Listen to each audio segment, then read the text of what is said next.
Bonjour à tous, ici Francesca Lévesque pour motosportquebec.ca. Je me tiens présentement en compagnie de M. Simon Labelle, gérant de district chez Yamaha Canada. Bonjour. Bonjour. Donc, pouvez-vous nous parler un petit peu des grosses nouveautés chez Yamaha en 2012? C'est sûr, la nouveauté principale chez Yamaha, c'est vraiment l'édition 50e anniversaire MotoGP qui est à côté de nous autres ici, qu'on peut retrouver dans la R1, la R6 et aussi la FZ8. Parfait. Donc, pouvez-vous nous expliquer un petit peu les technicalités puis les améliorations qu'il y a eu sur la R1 dans la dernière année? C'est bien sûr. Principalement au niveau cosmétique, c'est la couleur et les nouvelles lumières LED en avant qui ont été rajoutées. Après ça, si on regarde un peu la moto en ensemble, les têtes de fourche ont été changées pour inspirer vraiment plus la MotoGP.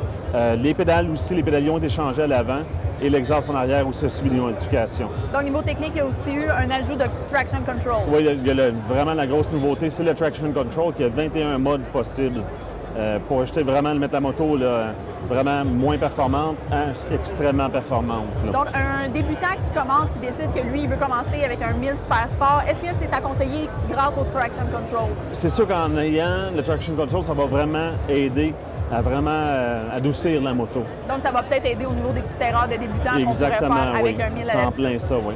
Donc, sinon, pouvez-vous nous parler du crossplane? Le crossplane, c'est vraiment ce qu'on a choisi il y a 3 ans.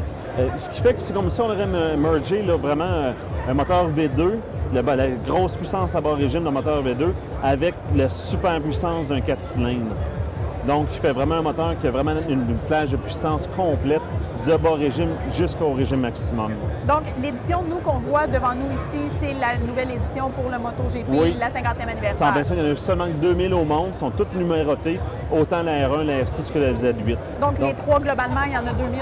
Non, il y en a vraiment 2000 par modèle. Donc, 2000 R1, 2000 R6, 2000 FZ8. OK, donc quand même, ils sont numérotés, c'est ça. Se dépêcher. Ah oui, ça se vend très, très bien en ce moment, oui. Parfait, merci. Merci bien. C'était Francesca Lévesque pour motosportquebec.ca.